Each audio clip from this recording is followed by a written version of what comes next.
Hello प्यारे बच्चों, कैसे हो? उम्मीद है बहुत अच्छे होंगे। तो आप देखना शुरू कर दिए हैं अपना प्यारा सा चैनल केमिस्ट्री बाय सागर सर। मैं हूं अनिरुद्ध सागर, आपकी केमिस्ट्री की सारी प्रॉब्लम को दूर करने के लिए। तो हम लोग पढ़ रहे थे थर्मोडायनेमिक्स। पिछले सेशन में हम लोग थर्मोडायनेमिक्स के बारे में देखे थे कि थर्मोडायनेमिक्स क्या होते हैं, प्रोसेस थर्मोडायनेमिक वेरिएबल क्या होते हैं, थर्मोडायनेमिक फंक्शन क्या होते हैं। आज हम देखते हैं कि थर्मोडायनेमिक इक्विलिब्रियम क्या है। थर्मोडायनेमिक इक्विलिब्रियम, पहले इक्विलिब्रियम का मतलब समझ लीजिए कि इक्विलिब्रियम है क्या चीज। इक्विलिब्रियम है क्या चीज कि इक्विलिब्रियम आपको पता है कि जब कोई रिएक्शन, जब आपको इक्विलिब्रियम में किसी रिएक्शन को लिखना होता है तो आप ऐसे लिखते हो A कन्वर्ट इनटू B, फिर इधर से ऐसे आप लिखते हो। इसका मतलब आप ये समझ जाते हो कि इक्विलिब्रियम है। जबकि ये रिवर्सिबल का सिंबल है, ये इक्विलिब्रियम नहीं, ये रिवर्सिबल का सिंबल है। इक्विलिब्रियम का मतलब क्या होता है कि जब कोई भी फंक्शन, कोई भी सिस्टम है, जब दो सिस्टम एक सेम लेवल पे आ जाते हैं तो वह इक्विलिब्रियम होता है, इक्विलिब्रियम कंडीशन। कभी इक्विलिब्रियम कहीं भी मेंटेन हो सकता है, कोई जरूरी नहीं कि रिएक्शन में ही इक्विलिब्रियम मेंटेन हो, इक्विलिब्रियम कहीं मेंटेन हो सकता है। जैसे आप देखे होंगे सर्कस में, देखते हैं सर्कस में वो क्या होता है, सर्कस में कोई लड़की आती है और वो रस्से पे, रस्सा बंधा होता है और रस्से पे अपने पैर को बैलेंस करके हाथ को ऐसी जो है इस तरह से वो क्या ली रहती है, एक बड़ा सा या तो हाथ फैला ली होती है, हाथ को मेंटेन रखती है, हाथ को इस तरह से मेंटेन रखती है और वो रस्से पे चलती रहती है, मतलब इक्विलिब्रियम बैलेंस रखती है वो। तो बैलेंसिंग पोजीशन को ही हम इक्विलिब्रियम कहते हैं। यहां भी इस तरह से आप सिंबल लिखते हो इक्विलिब्रियम में, आप देखते हो कि इसका मतलब क्या हुआ कि इधर का कंसंट्रेशन और इधर का कंसंट्रेशन, यानी concentration of reactant and concentration of resultant, दोनों के कंसंट्रेशन सेम होते हैं, तो इस कंडीशन को हम इक्विलिब्रियम कंडीशन कहते हैं। तो अब थर्मोडायनेमिक इक्विलिब्रियम क्या हुआ? थर्मो का मतलब आप समझ सकते हो, जहां थर्मो शब्द आ गया आप तुरंत समझ जाओगे कि ये हीट से रिलेटेड है, टेम्परेचर से रिलेटेड है। तो थर्मोडायनेमिक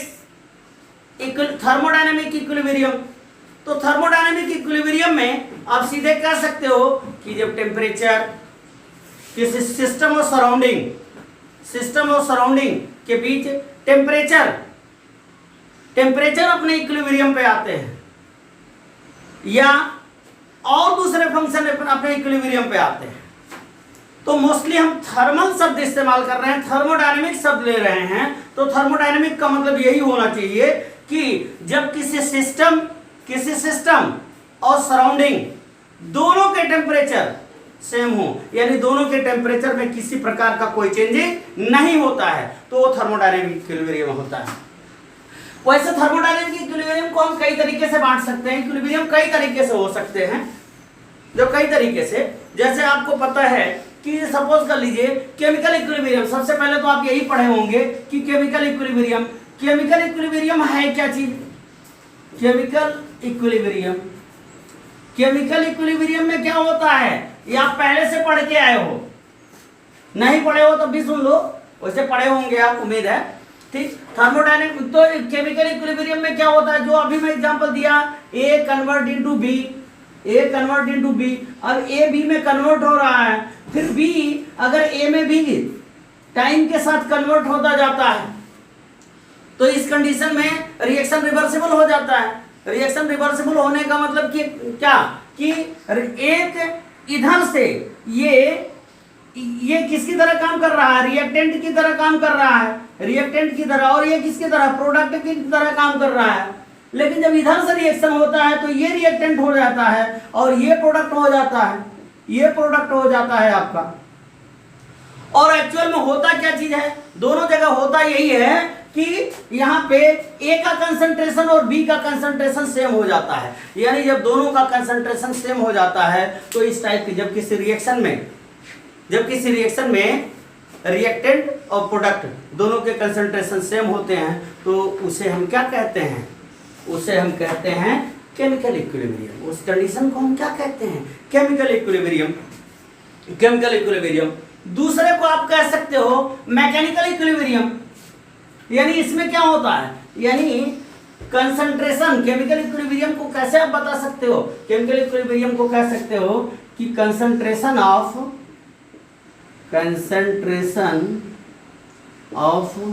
रिएक्टेंट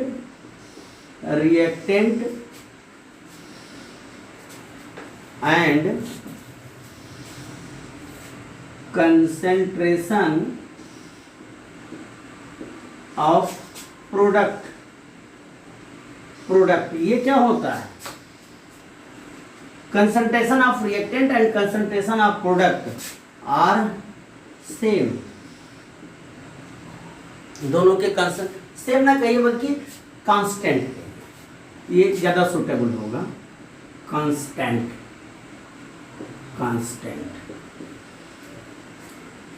जब रिएक्टेंट के और प्रोडक्ट के दोनों के कंसंट्रेशन सेम हो जाते हैं तो उससे आप क्या कहते हो, केमिकल इक्विलिब्रियम। केमिकल। अब दूसरा क्या है, दूसरा mechanical equilibrium. Mechanical equilibrium. Mechanical equilibrium क्या है,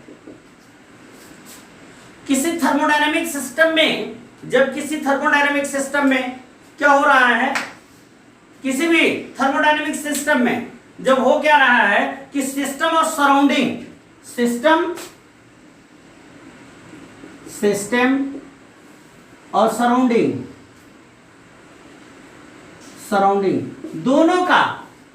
दोनों में किसी प्रकार का कोई मैकेनिकल वर्क नहीं होता है। क्या नहीं होता है, मैकेनिकल वर्क नहीं होता है तो उसे क्या कहते हैं, यानी कोई मैकेनिकल वर्क नहीं हो रहा है। और जब कोई मैकेनिकल वर्क नहीं होगा तो इक्विलिब्रियम पे, यानी सिस्टम जब अपने इक्विलिब्रियम पे है, और कोई इस पे मैकेनिकल वर्क नहीं हो रहा है तो इस टाइप के सिस्टम को, इस टाइप के इक्विलिब्रियम को हम क्या कहते हैं, क्या कहेंगे, मैकेनिकल इक्विलिब्रियम। क्या कहेंगे, मैकेनिकल इक्विलिब्रियम। हो गया, ठीक। तो और तीसरा क्या देख सकते हैं जो आपको देखना है, क्या असली पॉइंट, थर्मोडायनेमिक इक्विलिब्रियम। यानी यहां इसको, सॉरी, यहां आप इसको कह सकते हो वर्क डन जीरो, कोई वर्क नहीं हो रहा है, इसको इस तरह से रिप्रेजेंट कर सकते हो। तीसरे को देख लीजिए, थर्मोडायनेमिक इक्विलिब्रियम। थर्मोडायनेमिक इक्विलिब्रियम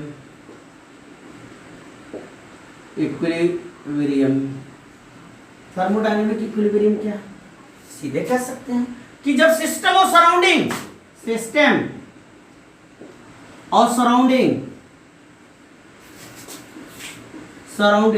दोनों के बीच किसी प्रकार का कोई थर्मल कंडक्टेंस नहीं हो रहा है, किसी प्रकार का कोई थर्मल कंडक्टेंस नहीं हो रहा है तो उसे आप क्या कहेंगे, यहाँ पे थर्मल इक्विलिब्रियम।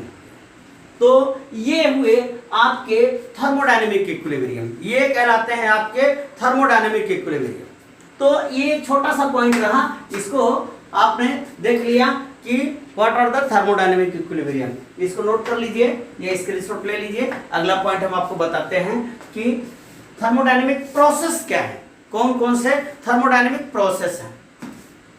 तो come to the point, we study about what are the thermodynamic process.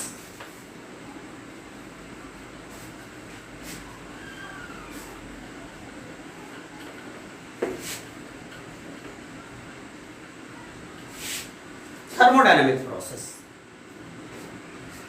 Process जो किसी सिस्टम की स्टेट को डिफाइन कर सकते हैं, जो किसी सिस्टम को स्टेट को डिफाइन करने वाले होते हैं, वो क्या होते हैं, थर्मोडायनेमिक प्रोसेस होते हैं, जो कि जिससे किसी सिस्टम की स्टेट को हम डिफाइन कर सकते हैं, वो हमारे क्या कहलाते हैं, थर्मोडायनेमिक प्रोसेस। Thermodynamic process. अब थर्मोडायनेमिक प्रोसेस में देखिए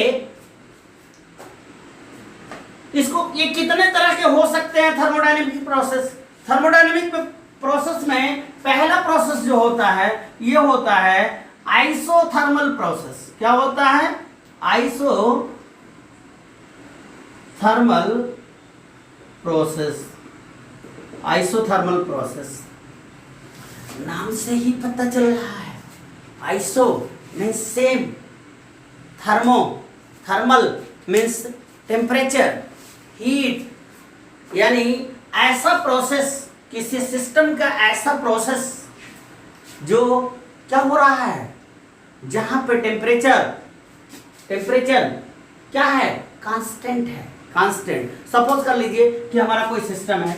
एक चीज आप याद रखिए, जब थर्मोडायनेमिक्स में किसी सिस्टम की बात आती है तो सबसे पहले आपके दिमाग में यही होना चाहिए कि हमारा एक सिस्टम कैसा सिस्टम है। एक ऐसा सिस्टम है, एक पिस्टन लगा हुआ सिलेंडर है। क्या हुआ है? पिस्टन लगा हुआ सिलेंडर, ये सिस्टम हमारा सिस्टम। अब आप खुद का दिमाग लगा लो कि सपोज कर लो कि इस सिस्टम का प्रेशर P है, वॉल्यूम V है, टेम्परेचर T है। अब इस कंडीशन में सपोज कर लीजिए कि हमने क्या किया कि इस सिस्टम का, जब इस सिस्टम अपने इनिशियल स्टेज पे था, यानी किसी प्रोसेस में था, किसी स्टेट में था, किसी स्टेट में, जो भी स्टेट में था। अब स्टेट में मान लीजिए शुरुआत में इसका प्रेशर P1 था, इसका वॉल्यूम V1 था और टेम्परेचर इसका T था, टेम्परेचर इसका T था।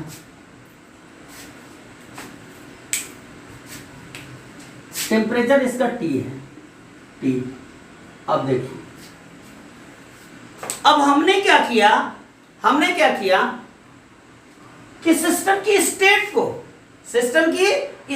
को थोड़ा सा हमने क्या किया, वेरी किया, लेकिन टेम्परेचर को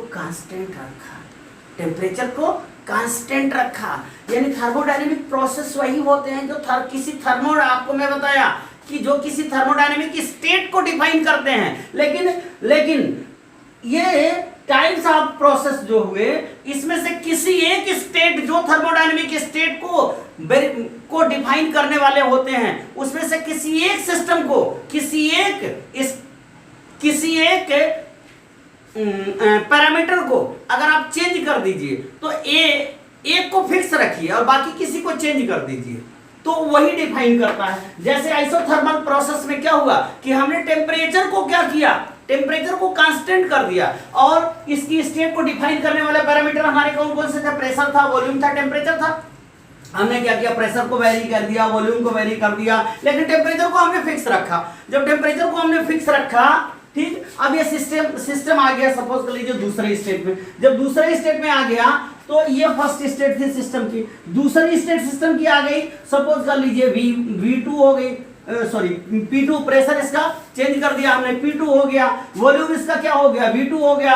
अब टेम्परेचर को तो क्योंकि हम कांस्टेंट रखे हैं तो टेम्परेचर रिमेन कांस्टेंट, यानी टेम्परेचर T ही है, टेम्परेचर T। यानी कोई सिस्टम हमारा क्या किया, सिस्टम हमारा इस स्टेट से इस स्टेट में आया। जब इस स्टेट से इस स्टेट में आया तो हमने क्या किया, ये तीन थर्मोडायनेमिक प्रॉब्लम जो है, तीन किसी सिस्टम के ये तीन जो थर्मोडायनेमिक पैरामीटर लिए थे, इसमें हमने टेम्परेचर को कांस्टेंट रखा। तो ऐसा प्रोसेस जिसके लिए टेम्परेचर कांस्टेंट होता है, वो क्या कहलाता है? आइसोथर्मल प्रोसेस कहलाता है। क्या कहलाता है? Isothermal process. यानी आप सीधे कह सकते हो कि फॉर आइसोथर्मल प्रोसेस के लिए, for isothermal process we can say del T equal to 0। यानी del T कहां से 0 होगा? अरे बाबा, del T क्या है? del T इक्वल टू क्या होता है? T2 minus T1। बोलो हाँ या ना? T2 minus T1। तो T2 जब टेम्परेचर हमारा ये T2 था, ये T1 था, दोनों सेम था, तो del T की वैल्यू 0 आएगी। यानी आइसोथर्मल प्रोसेस के लिए हमेशा क्या होगा? del T की वैल्यू 0 आती है, del T की वैल्यू 0 आएगी। तो ऐसे प्रोसेस को हम क्या कहेंगे? Isothermal process. आइसोथर्मल कौन सा प्रोसेस हुआ? वह ऐसा प्रोसेस जिसमें टेम्परेचर कांस्टेंट होता है। कांस्टेंट होता है। तो ऐसे प्रोसेस को आइसोथर्मल प्रोसेस कहते हैं। दूसरा आइसोबैरिक प्रोसेस। आइसोबैरिक प्रोसेस में बोर, ये देखिए ये कहाँ इस्तेमाल होता है? एक्चुअल में प्रेशर की यही यूनिट है। प्रेशर की एक यूनिट है बार, पास्कल, mmHg। तो ये बार, यानी बार जो है यह प्रेशर की यूनिट है। इससे पता चल रहा है आपको कि यह क्या है, यह एक ऐसा प्रोसेस जिसमें क्या है, आइसो मीन्स, तो आप समझ रहे हो आइसो मीन्स क्या होता है? आइसो मीन्स इक्वल, बराबर, कांस्टेंट, कुछ भी चाहिए। तो यानी जिसमें क्या हो रहा है, प्रेशर को कांस्टेंट रखा गया है, यानी थर्मोडायनेमिक स्टेट को वेरीफाई करने वाले, थर्मोडायनेमिक कंडीशन को जो डिसाइड करते हैं, उस प्रोसेस में, ऐसे सिस्टम में जब सिस्टम का हम क्या रखते हैं, प्रेशर, क्या रखते हैं, प्रेशर को हम कांस्टेंट रखते हैं, कांस्टेंट। तो ऐसे प्रोसेस को हम क्या कहते हैं, आइसोबैरिक प्रोसेस कहते हैं। बस वही चीज, जैसे आपको एक एग्जांपल दिया हमने, ये पिस्टन लगा हुआ सिलेंडर है,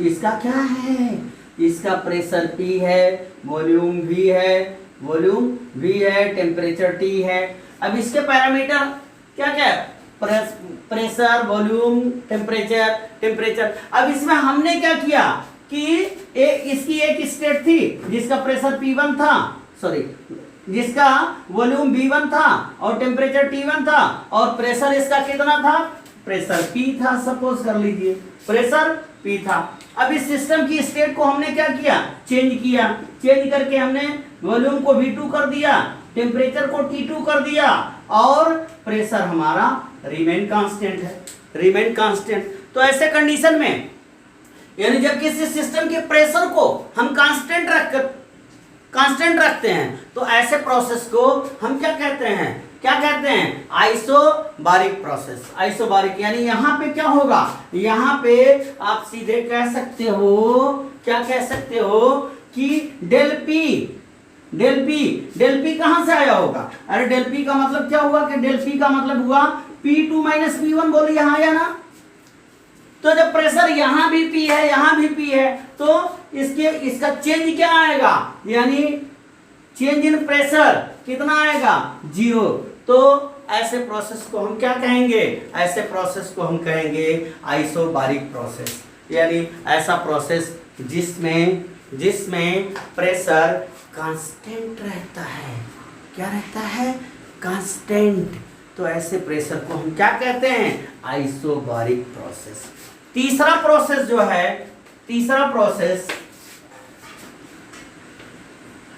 प्रोसेस हमारा क्या है, आइसोकोरिक। क्या है, आइसोकोरिक प्रोसेस।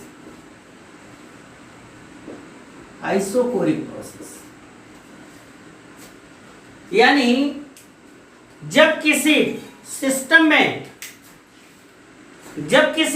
में सिस्टम के वॉल्यूम को हम कांस्टेंट रखते हैं, और बाकी सिस्टम के और जो थर्मोडायनेमिक स्टेट को डिफाइन करने वाले जो थर्मोडायनेमिक फंक्शन हैं, उनको चेंज करते हैं। केवल किसको कांस्टेंट रखते हैं, वॉल्यूम को। तो वॉल्यूम को जब हम कांस्टेंट रख करके किसी सिस्टम की स्टडी करते हैं, तो ऐसे प्रोसेस को हम क्या कहेंगे, आइसोकोरिक प्रोसेस। बस वही चीज है कि ये आपका पिस्टन लगा हुआ सिलेंडर है। हमेशा आप याद रखिएगा, जब थर्मोडायनेमिक्स में किसी सिस्टम की चर्चा हो तो फट से आपके दिमाग में आ जाना चाहिए पिस्टन लगा हुआ सिलेंडर, इसका प्रेशर कितना था P1, टेम्परेचर कितना T, वॉल्यूम कितना V। ये सब यही होते हैं यही ऐसे होते हैं जो किसी सिस्टम की स्टेट को डिफाइन कर सकते हैं। इनसे आप किसी सिस्टम की स्टेट को डिफाइन कर सकते हो। प्रेशर चेंज कर दीजिए, टेम्परेचर चेंज कर दीजिए, वॉल्यूम चेंज कर दीजिए, सिस्टम की स्टेट चेंज हो जाती है। ठीक, तो अब हम क्या किए हैं कि हमने इस सिस्टम को एक स्टेट से दूसरे, एक स्टेट में जब था, सपोज कर लीजिए इसका प्रेशर कितना था P1, टेम्परेचर कितना था T1, वॉल्यूम कितना था इसका, वॉल्यूम V था, V। दूसरे में हमने क्या किया, इसको चेंज किया, वेरी किया, और जब वेरी किया तो इसमें प्रेशर P2 हो गया, टेम्परेचर T2 हो गया, और वॉल्यूम कितना रह गया, वॉल्यूम रह गया V। तो इस कंडीशन में अगर हम V निकालें, V डेल V, तो डेल V कितना आएगा, डेल V को आप सीधे कह सकते हो कि P2 माइनस P1, बोलिए हाँ या ना। ठीक, तो P2 और डेल V क्या कहिएगा, V2 माइनस V1।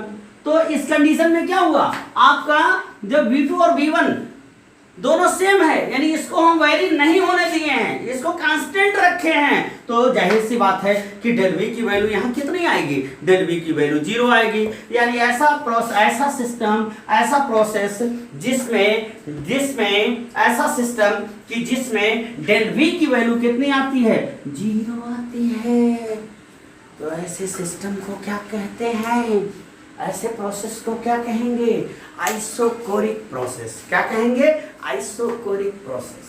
चौथा प्रेशर आपका है, चौथा प्रोसेस जो है इसे कहते हैं एडियाबेटिक।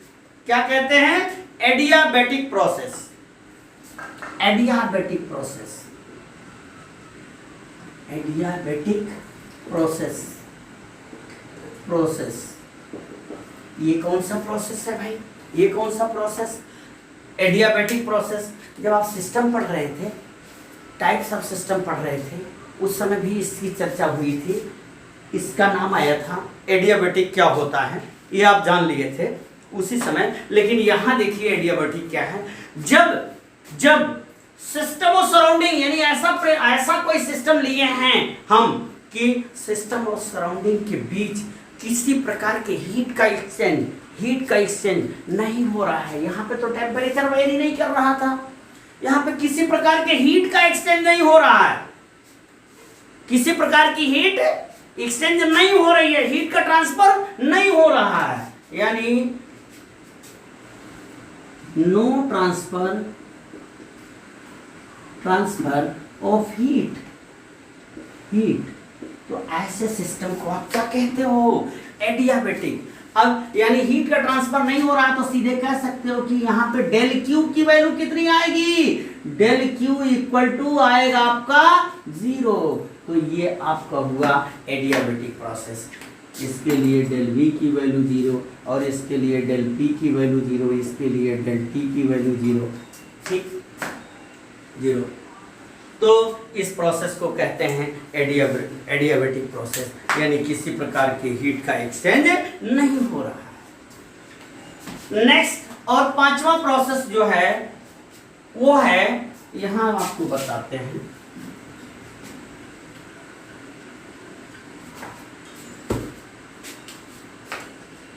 Cyclic process. चलिए ये लिखते हैं साइक्लिक प्रोसेस। ये क्या है भाई, साइक्लिक प्रोसेस।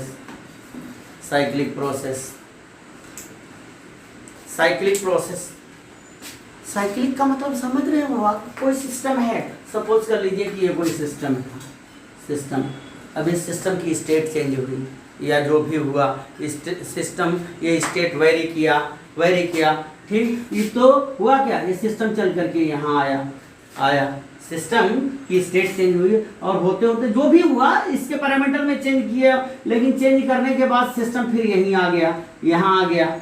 यानी कुल मिला के कहिए कि इसमें सिस्टम में किसी प्रकार, सिस्टम के किसी भी फंक्शन में कोई चेंजिंग ही नहीं हुई। कैसे, अरे भाई आप एक जगह थे, आप दौड़ करके, चाहे जितना दौड़ के आ गए, फिर दौड़ के उसी जगह पे आ गए, आपसे पूछा गया कि आपने कितना चला, तो जहां आप पहले थे वहीं आज भी हैं, वहीं आज भी हैं। तो आपके में क्या चेंजिंग हुआ? यानी आप में किसी प्रकार, यानी ऐसा सिस्टम कि जो फिर से अपनी स्टेज पे, अपनी पुरानी स्टेज पे आ गया। ऐसे सिस्टम को हम क्या कहते हैं? Cyclic process. और ऐसे प्रोसेस में जब सिस्टम फिर से अपनी जगह पे आ गया तो इस प्रोसेस में कोई भी पैरामीटर चेंज नहीं हुआ इसका। मतलब कि यहाँ पे आपसे पूछा जाए कि प्रेशर में चेंजिंग आया। अरे भाई ये सिस्टम था, इसका प्रेशर था, टेम्परेचर था, वॉल्यूम था। सपोज कर लीजिए सिस्टम यहाँ से हमने शुरू किया, सिस्टम इसके टेम्परेचर को घटाया और घटाते यार, ठीक। फिर ये क्या किया कि फिर हमने टेम्परेचर को बढ़ाना शुरू कर दिया, बढ़ाते प्रेशर बढ़ता गया। मान लीजिए ये इस कंडीशन में था और ये कहाँ आया, ये फिर इसी जगह पे आ गया। तो इस तरह से आप कह सकते हैं कि इसमें किसी प्रकार की चेंजिंग नहीं हुई। और जब चेंजिंग नहीं हुई तो हुआ क्या का आपसे पूछा जाए कि इसके प्रेशर में कोई परिवर्तन हुआ, यानी डेल पी में कोई परिवर्तन हुआ, कोई चेंजिंग हुई, तो आप कहिएगा नहीं। आपसे पूछा गया कि इसके वॉल्यूम में कोई चेंजिंग हुई, तो आपने कहा नहीं। क्यों? जहां था वहीं फिर आ गया, तो कोई चेंजिंग हुआ नहीं। इसके टेम्परेचर में कोई चेंजिंग हुई तो नहीं, जितना टेम्परेचर पहले था उतना ही टेम्परेचर अब भी है, फिर आ गया। तो इसमें टेम्परेचर में कोई चेंजिंग हुई? अरे भाई टेम्परेचर, वॉल्यूम, प्रेशर, इसमें चेंजिंग आपको निकालना है तो 2 - 1 लास्ट में से फाइनल माइनस इनिशियल क्या निकालोगे? वैल्यू उसकी 0 आएगी। 0, कोई चेंजिंग नहीं हुआ तो 0 आई। फिर आपसे पूछा जाए कि क्या आप ये बताइए कि इसके इंटरनल एनर्जी में कोई चेंजिंग आई, तो कुछ आई तो कह दीजिए वैल्यू 0, कह दीजिए, कोई दिक्कत नहीं। फिर आपसे पूछा जाए कि इसके गिब्स फ्री एनर्जी में कोई चेंजिंग आया, डेल जी कुछ नहीं। एंट्रोपी में कोई चेंजिंग आया, एंथैल्पी में कोई चेंजिंग आया नहीं। यानी ये सब पैरामीटर्स इसमें क्या? 0। तो इस टाइप के प्रोसेस को हम क्या कहेंगे? Cyclic process. यानी ऐसा प्रोसेस जिसमें किसी भी सिस्टम के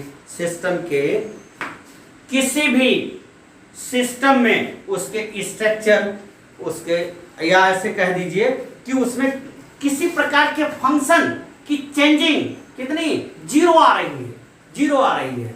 तो चेंजिंग जब 0 आ रही है तो ये प्रोसेस हमारा कैसा प्रोसेस होगा? यानी सीधे आपसे जब भी आपसे पूछा जाए, फिर बता दे रहे हैं, जब भी पूछा जाए तो आप सीधे साइक्लिक प्रोसेस है। Del P changing 0, del T change in temperature 0, change in volume 0, Gibbs free energy 0, change in entropy 0। तो सबका सब 0 लिखिएगा। तो ऐसे प्रोसेस क्वेश्चन में अब क्या देखिएगा, अगर कहीं किसी प्रकार की कोई चेंजिंग नहीं आ रही तो आप फट से समझ जाइएगा कि यहाँ पे क्या हुआ है। यहाँ पे जो प्रोसेस हमारा है वो साइक्लिक प्रोसेस। अगर ये दिया हुआ है, देखिए कभी क्वेश्चन में दे देता है कि आपको ये नहीं बताएगा प्रोसेस क्या है। साइक्लिक प्रोसेस है, आइसोथर्मल प्रोसेस है, आइसोबारिक प्रोसेस है, आइसोकोरिक प्रोसेस है, ये सब कुछ नहीं देगा। सीधे इसकी वैल्यू दे दिया, ये इतना था, इतना से इसमें आया, इसमें कोई चेंजिंग नहीं आई, तो फट से आपको समझ लेना है कि यहाँ पे कौन सा प्रोसेस है, कौन सा प्रोसेस काम कर रहा है, साइक्लिक प्रोसेस का। तो आज आप देखें कि हमारा थर्मोडायनेमिक इक्विलिब्रियम क्या है, थर्मोडायनेमिक प्रोसेस क्या है। आप देख रहे थे अपना प्यारा सा channel chemistry by Sagar sir. मैं हूँ अनिरुद्ध सागर। आप देखते रहिए, तब तक पढ़ते रहिए। अगले सेशन में हम लोग पढ़ते हैं कि इंटरनल एनर्जी क्या होती है। इंटरनल एनर्जी तो पढ़ के जो है पढ़ते रहिएगा।